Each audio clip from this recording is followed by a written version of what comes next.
नमस्कार, आप देख रहे हैं राष्ट्र की बात में हूं मानक गुप्ता। प्रधानमंत्री नरेंद्र मोदी के देश लौटते ही राजनीतिक उठापटक तेज हो गई है। एक सवाल तो पहले से बना हुआ है, दिल्ली में मुख्यमंत्री कौन बनेगा। अब लगता है वो प्रोसेस, वो प्रक्रिया तेजी पकड़ेगी और जल्दी ही सीएम का नाम सामने आ जाएगा। लेकिन इधर आम आदमी पार्टी पर अरविंद केजरीवाल पर शिकंजा कसना भी शुरू हो गया है। मुख्यमंत्री जिस घर में अरविंद केजरीवाल सीएम के तौर पर रहते थे, शीश महल जिसे बीजेपी कहती है, अब उसकी जांच के आदेश दे दिए गए। उसको गेस्ट हाउस बनाने की बात हो रही है। बीजेपी का सीएम तो उसमें रहेगा नहीं, क्योंकि बीजेपी ने खुद इसे बहुत बड़ा मुद्दा बनाया था। इधर आम आदमी पार्टी के 3 पार्षद, एमसीडी के 3 काउंसलर आज पाला बदलकर बीजेपी में शामिल हो गए। इसीलिए अब अटकलें हैं। आम आदमी पार्टी की मुश्किलें बढ़ेंगी और बढ़ेंगी तो कांग्रेस क्या करेगी, जो कि इन्हीं सारे मुद्दों पर दिल्ली में आम आदमी पार्टी को घेरती आई है। आज इन सब मुद्दों पर चर्चा। लेकिन पहले जरा आपको जल्दी से बता दें, प्रधानमंत्री नरेंद्र मोदी देर रात दिल्ली लौट आए हैं और उनके लौटते ही बीजेपी में अब मंथन तेज हो गया है। मुख्यमंत्री कौन बनेगा, मंत्री कौन बनेंगे, विधानसभा में स्पीकर कौन बनेगा, शपथ ग्रहण कब होगा, उसमें कौन कौन आएगा। क्योंकि हाल में महाराष्ट्र और हरियाणा की तरह दिल्ली के शपथ ग्रहण को भी बीजेपी एक बड़ा इवेंट बनाने जा रही है। यह अभी सूत्रों से पता चला है। शक्ति प्रदर्शन करने की भी कोशिश होगी। सारे बीजेपी राज्यों के सीएम भी आएंगे, सारे बड़े स्टार प्रचारक भी आएंगे जिन्होंने बीजेपी के लिए दिल्ली में प्रचार किया था। एनडीए की ताकत दिखाने की भी कोशिश होगी। पर मुख्यमंत्री कौन बनेगा? मुख्यमंत्री की रेस में कई नाम चल रहे हैं, लेकिन आप भी जानते हैं नरेंद्र मोदी अमित शाह की जोड़ी हमेशा चौंकाती है। जिन लोगों के नाम चल रहे होते हैं वो सीएम कभी नहीं बनते। फिर भी कुछ नाम चल रहे हैं। परवेश वर्मा, विजेंद्र गुप्ता, आशीष सूद, रेखा गुप्ता, शिखा रॉय, मोहन बिष्ट, तमाम के जो नाम चल रहे हैं ये फिलहाल अटकलें हैं। आपको भी पता है, किसी को नहीं मालूम, सिर्फ 2 लोगों के अलावा, कि मुख्यमंत्री में दिल्ली में अगला सीएम कौन बनने वाला है। तो इसीलिए इन अटकलों को बस यहीं छोड़ देते हैं।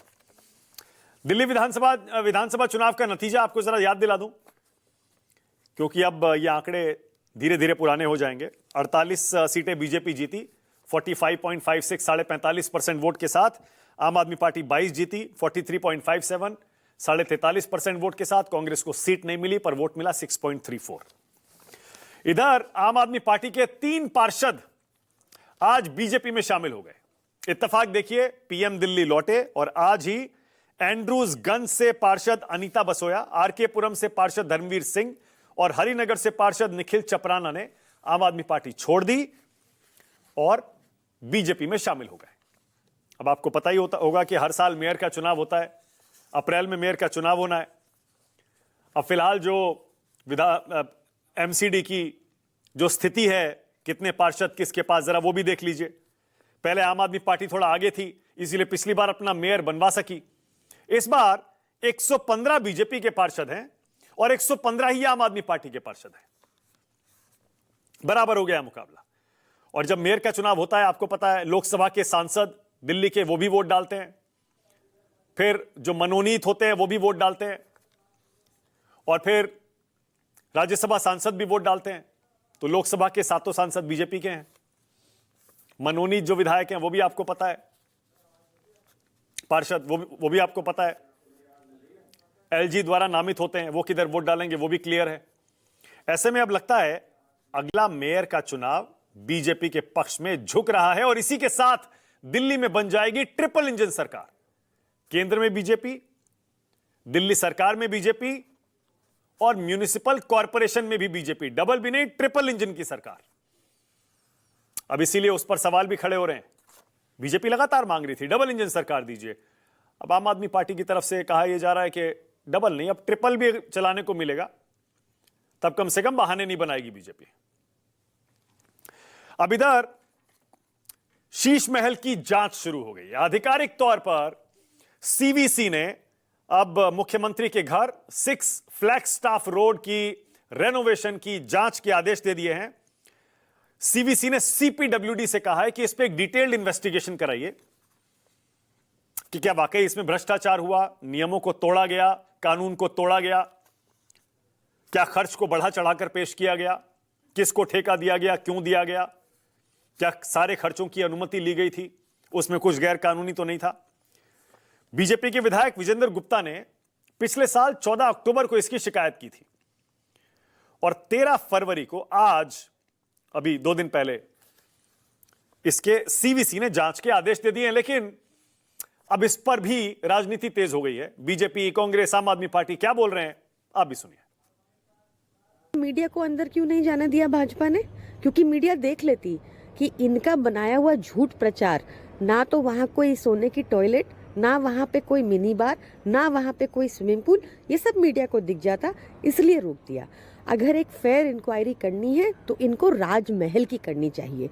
कैसे कोविड की ड्यूरेशन में प्रधानमंत्री मोदी का राजमहल बनता है 2750 करोड़ जनता के पैसे लगाकर। लगता है कि चीफ मिनिस्टर्स ऑफिस जो होता है वो एक सरकारी संपत्ति है। जैसे फिजिकल एसेट्स होते हैं, सीएम के कार्यालय को आप अपना कार्यालय वर्किंग तो नहीं घोषित कर लीजिएगा, वैसे ही सीएम का ट्विटर हैंडल एक डिजिटल एसेट है सीएम का, एक पोजीशन का, कॉन्स्टिट्यूशनल पोजीशन का, और उसको अपना बना लेना सर्वथा गलत है। मुझे ऐसा लगता है कि ये माइंडसेट दिखाता है, लोगों ने एक जनादेश दिया है, जनादेश आपके खिलाफ है और उस जनादेश के चलते आपको वो सारे एसेट सरेंडर करने पड़ेंगे, चाहे वो चीफ मिनिस्टर का आवास हो, चाहे चीफ मिनिस्टर का कार्यालय हो, चाहे सचिवालय हो, और चाहे जो डिजिटल एसेट्स ट्विटर, फेसबुक जैसे प्लेटफॉर्म्स हो। ये गलत है जो उन्होंने किया है। देखिए, आप एक बात को समझ के चलिए कि दिल्ली सरकार के जितने भी पाप हैं, उन पापों का अंत भी होना है और उन पापों की सजा भी मिलनी है। वो चाहे शीश महल हो, चाहे शराब का घोटाला हो, चाहे जल बोर्ड हो, या पैनिक बटन घोटाला हो, या राशन कार्ड का हो, या स्कूल का हो, या मोहल्ला क्लिनिक का हो। हर वो व्यक्ति जिसने दिल्ली को लूटने का काम किया है, एक एक पाई को वसूला जाएगा और दोषियों को बख्शा नहीं जाएगा। ये सीधा सीधा संदेश है उन अपराधियों के लिए।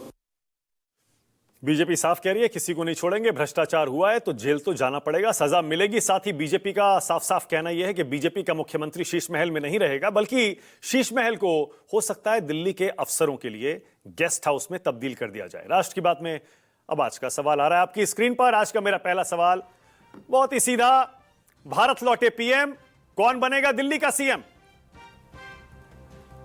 और दूसरा, अब शुरू होगी बीजेपी की ट्रिपल इंजन चुनौती। आज राष्ट्र की बात में मेरे साथ बीजेपी से डॉक्टर अजय आलोक, कांग्रेस की तरफ से सुरेंद्र राजपूत और आम आदमी पार्टी की तरफ से अनुराग ढांडा, तीनों अपनी पार्टियों के तेज तर्रार प्रवक्ता। आप सभी का स्वागत। अनुराग ढांडा, आपसे शुरू करेंगे। मुस्कुरा रहे हैं, अच्छा लग रहा है अनुराग आपको देख के, हार के बाद भी मुस्कुरा रहे हैं, लेकिन अब आपको डर नहीं लग रहा? बिल्कुल शंका नहीं है कि अब संकट बढ़ेगा? सीवीसी की जांच हो रही है, तमाम भ्रष्टाचार के केस खुलेंगे। मैं ये नहीं कह रहा भ्रष्टाचार हुआ है, लेकिन जांच के बाद ही पता चलेगा, पर केस खुलेंगे, हो सकता है जेल जाना पड़े। आप तैयार हैं इस सब के लिए? पार्टी भी टूट रही है, 3 पार्षद भी चले गए अनुराग।